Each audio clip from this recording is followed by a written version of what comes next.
Nós pedimos reunião urgente também para tratar o tema de economia. Promete devido à abertura do mercado petroleiro de Venezuela.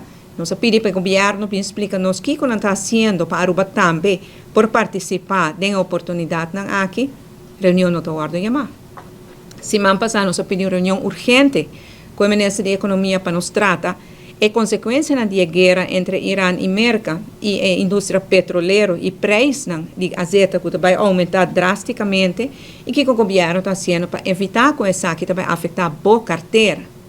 Reunião não está guardando chamar. Se nós também o Ministério está pedindo para vir uma apresentação de União Postal na Aruba, antes de se uma reunião que está guardando chamar, que me guinamos também trove que o governo seja, não tem plano mês como para atender com a guerra entre América e Irã, ou não quer vir uma informação tampouco. E me quer enfático, nós apurba turcos, nós pedimos para nos reunir, nós pedimos para debate, nós pedimos para atender com o assunto aqui e repetidamente não está guardando ninguém. Última semana, tem además várias reuniões de comissão fijo do parlamento que o parlamentário de AVP Futuro não há nem apresentar em reunião.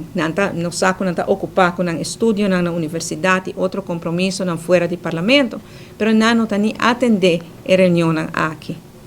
E finalmente, minha manda pede uma reunião urgente com o presidente do parlamento e o líder da fração, que se chama Commissie Huishoudelijke Aangelegenheden. Zij de comissão que está atendendo assunto na organizatória do parlamento, mas pedi uma reunião urgente com o presidente do parlamento e o líder da fração para nos atender o desfuncionamento aqui do parlamento. E a reunião aqui tampouco aguardo chamar. A única coisa que escuta está, nós a receber o e-mail, sigue guarda numa. E essa aqui é exemplo de apenas o último dia e a última semana. E, lamentavelmente, nós temos que constatar que o parlamento e Casa do Pueblo não está funcionando.